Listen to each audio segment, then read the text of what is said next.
আসসালামু আলাইকুম, আমি কানিজ ফাতেমা অর্দা এবং পরিচ্ছেদ 29 টাইপ 1 হচ্ছে ক্রিয়া বিভক্তি। আমরা একটু আগে বিভক্তি সম্পর্কে জেনেছি, এখন ক্রিয়া বিভক্তি সম্পর্কে জানবো। ক্রিয়াপদের সাথে যে বিভক্তি বসে তাকে বলে ক্রিয়া বিভক্তি। নিচের কোনটি প্রযোজক ক্রিয়ার ভাবী অসমাপিকা? ভূত, ভাবী, শর্ত। ভাবী হচ্ছে কি? তে যুক্ত হওয়াটা। তাহলে দেখো এখানে আনো, ইয়ে, আতে, আলে, তে আছে শুধুমাত্র একটাতেই। সাধারণ ক্রিয়ার ঘটমান অতীতকালে শ্রোতা পক্ষের ঘনিষ্ঠ, এইসব প্রশ্ন যখন আসবে ক্রিয়া বিভক্তি থেকে তখন আমাদের ভেঙে ভেঙে বের করতে হবে। তাহলে দেখো এখানে প্রথমে কি বলা হয়েছে? ঘটমান অতীতকাল, অর্থাৎ চলমান অবস্থায় আছে অতীতে কোনো কিছু।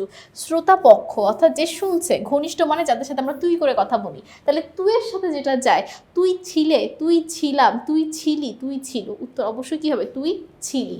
উত্তরটা কি হবে? 3। বুঝাই যাচ্ছে ঘনিষ্ঠতার্থ মানেই তুই তুকারি করে বলা। রীতা বই পড়বে, এখানে ক্রিয়া বিভক্তি কোনটি? ক্রিয়ার সাথে যেটা যুক্ত হয়েছে অর্থাৎ বে। তুচ্ছার্থ বা ঘনিষ্ঠার্থ, আচ্ছা তুচ্ছ বা ঘনিষ্ঠ মানে তুই করে বলা, তাই না? তাহলে মধ্যম পুরুষের ভবিষ্যৎকাল, ঠিক আছে, মধ্যম পুরুষের ভবিষ্যৎকাল আর কি হবে? দন্তস্ব। এরপর দেখো নির্দেশকভাবে সাধারণ বর্তমান কালের সম্ভ্রমাত্মক মধ্যম পুরুষের বিভক্তি কোনটি? আচ্ছা সাধারণ বর্তমান বলা হয়েছে, মধ্যম পুরুষ উল্লেখ করে দিয়েছে, তাহলে এর উত্তরটা কি হবে? এল।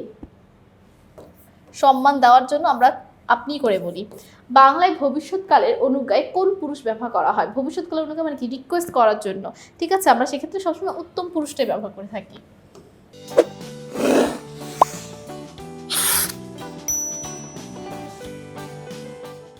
কোন গুচ্ছের সবগুলো ধাতু উঠ আদিকোণে অন্তর্ভুক্ত? এটা যদি আগের প্রশ্ন, তাও আমি বলে দিচ্ছি, শুনকুচ ডবদুষ। আচ্ছা বাংলা ভাষায় সমস্ত ধাতুকে কয়টি ভাগে ভাগ করা যায়? 15টি ভাগে ভাগ করা যায়। বিগর ধাতুটি কি অর্থে ব্যবহার করা হয়েছে? এটা আসলে নষ্ট হওয়া অর্থে ব্যবহার করা হয়েছে, বিগ্রানো। কোন গুচ্ছের সবগুলো ধাতু অসম্পূর্ণ ধাতু? সেগুলো হচ্ছে, তাহলে দেখো দর্শক উত্তরটা কি হবে? কোনটি সবগুলো অসম্পূর্ণ ধাতু? উত্তর হচ্ছে কি? দেখো আ, থাক, আজ, বট।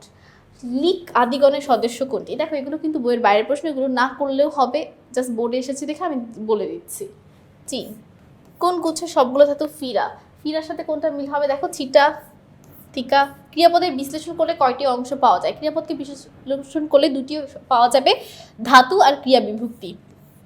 যা ধাতুর মধ্যম পুরুষ নিত্যবিত্ত অতীত। নিত্যবিত্ত অতীত মানে কি? যেটা অতীতে রেগুলার করা হতো এরকম কোনো কিছু, ঠিক আছে? তাহলে তুমি রোজ স্কুলে যেতে, এটা হবে নিত্যবিত্ত অতীতের মধ্যম পুরুষ। কোন গুচ্ছের সবগুলো ধাতু উল্টা আদিগণে? আচ্ছা আদিগণেগুলো পড়বে না, তাই আমি উত্তরটা বলে দিচ্ছি জাস্ট। সাধারণ মধ্যম পুরুষের বর্তমান কালের অনুজ্ঞা, বর্তমান কাল বলা হয়েছে, মধ্যম পুরুষ বলে দেওয়া হয়েছে, অনুজ্ঞা বলে দেওয়া হয়েছে, এর উত্তরটা অবশ্যই কি হবে? ও। এক বচন শব্দের পরে কি যুক্ত হয়ে বহুবচন শব্দ তৈরি করা হয়? আমরা সবাই জানি লগ্নক যুক্ত হয়ে। বিভক্তি আসলে লগ্নকের অংশ, তো তাই এই প্রশ্নটা এই টপিকে দেওয়া হয়েছে। সকলকে অসংখ্য ধন্যবাদ আমাদের সাথে এই পর্বটি করার জন্য। পরবর্তী পর্বে আমন্ত্রণ রইল। আসসালামু আলাইকুম, আল্লাহ হাফেজ।